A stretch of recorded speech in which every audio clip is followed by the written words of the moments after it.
Hi everyone and welcome to my channel, Dr. Coco's Medmonics. Today I'm going to be going over the high yield platelet plug and coagulation cascade for the hemonc section. And I know it's very daunting and this picture is going to look kind of scary, but we're going to go through it and it's going to make perfect sense and you're going to do great on these questions.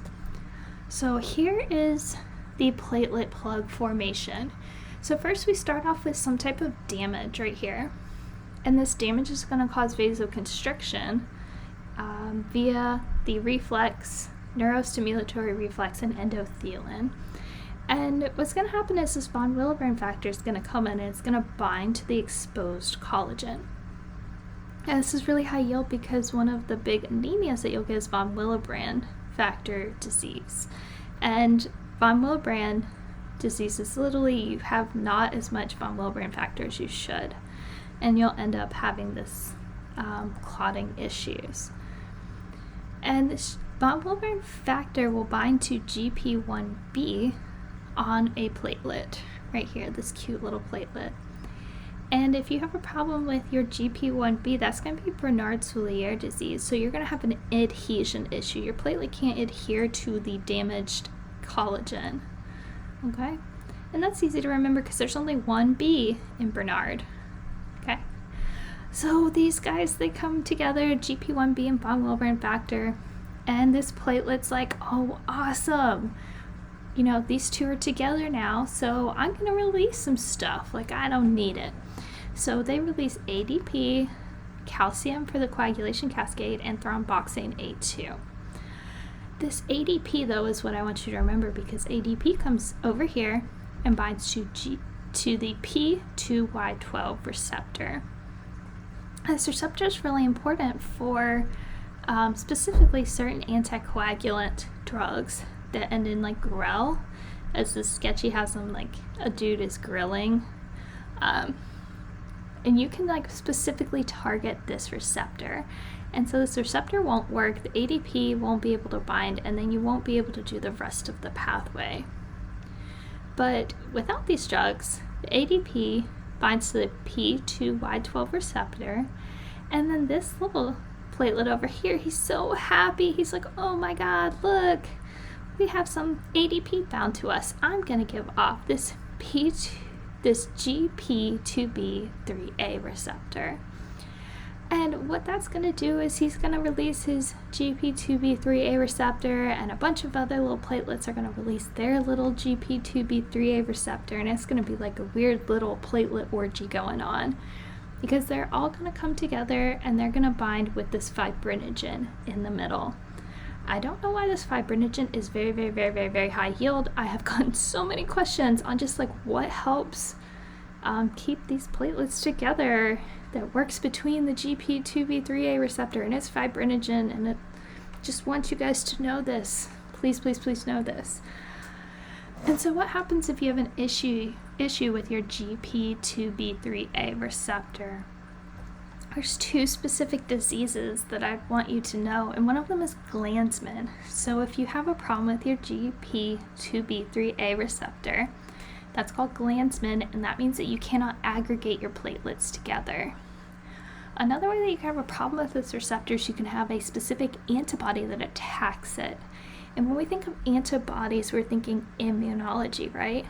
So that's going to be an immune thrombocytopenia. So we make these antibodies to this receptor, and then it's going to make that receptor not work, and so you're going to have a destruction of your platelets because they're going to go to the spleen, and your spleen's going to be like, oh, these don't work, let them just nom, and then you're going to have an increase in your megakaryocytes. And then we also have different drugs that would inhibit this receptor. In the sketchy, I believe it was supposed to be like a tie between the two different teams or something for tirofiban and eptifibritide, and then the AB6 for like the sports cast for ABC or something like that. And these inhibit the GP2B3A, so again we will have an anticoagulant effect there. So now we have these two receptors, we have fibrinogen in the middle, and we're going to have that between multiple different platelets so that they can aggregate together. We're also going to have this fibronectin come in that's going to be like, yo, fibrin, come in here, let's like have a party and like connect these guys together so that it doesn't break off as easy. And that's going to end up giving you like a big clot that forms. And sometimes we want those clots. If we're injured and we're bleeding out, we want those clots. But if we are, say, having a heart attack or a stroke, we don't want those clots to form. So something you can do is you can give TPA or fibrinolytics. And what that does is causes plasminogen to form plasmin, and plasmin comes in and breaks down these fibrin strands. And then that way, if we don't have these fibrin strands, this is going to be way less likely to stick together and make that clot. And that's what you do if you have somebody with like a heart attack or a stroke and it's only been less than 4 hours, I believe, since they've had symptoms. Then you can give fibrinolytics and hopefully send them to, if it's a heart attack, embolectomy or something.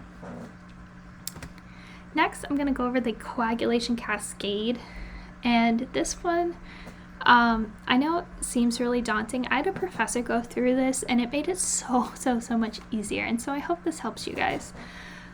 So first we're going to start with 10 in the middle. 10 is going to be like the common pathway where everything kind of meets together. And when I say everything meets together, I mean like the intrinsic and extrinsic pathways. And what do these different pathways have as far as numbers go? So we have the number 10 in the middle, and then we're going to have 12, 11, 10's already in the middle, so skip 10, 9 and 8, and then what about on the extrinsic side? 7. That's it. We have 7. Okay? And then for the common pathway, I care less about it. It is still important, but I feel like if they're going to ask anything, it's going to be like a difference between intrinsic and extrinsic pathways. But we have factor 5, which is like tissue activator. Then we have 2 to 2A, which is prothrombin to thrombin. And then we have 2A turns on 1 to 1A, which is fibrinogen to fibrin. But really, I'm caring more about these intrinsic and extrinsic pathways. So, what is important? Well, on the left, we have 12, 11, 9, and 8. That's a lot of numbers, right? So, if we're looking at PT versus PTT, which one has more letters?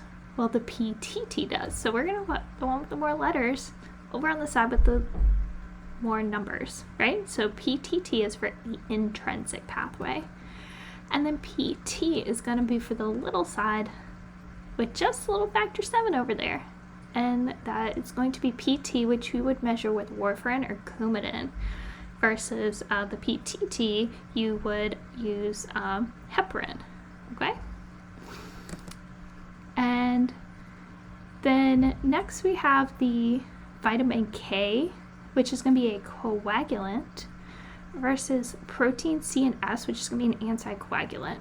And vitamin K, we always think of K as coagulant, but protein C and S, what factors specifically get affected by C and S as an anticoagulant?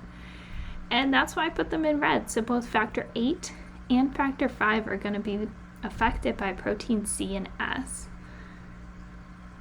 And lastly, I have the hemophilias, and I like to write them down over here on the corner to try and figure out which one is which and which factor is affected. So hemophilia A is at 8, B is 9, and C is 11. So if you can kind of write this down, I do on every time I have a question like this, I put 10 in the middle, 12, 11, 9, 8, 7 on the right, and try and figure out, okay, which one is for PTT and heparin, which one's for PT and warfarin. And it really helps me every single time, because if they're asking for PTT, it has to be factor 7, right? If they're asking for PTT, it could be 12, 11, 9, or 8. Hopefully this helps you guys, and if it did, please like and subscribe to my channel. This is Dr. Coco.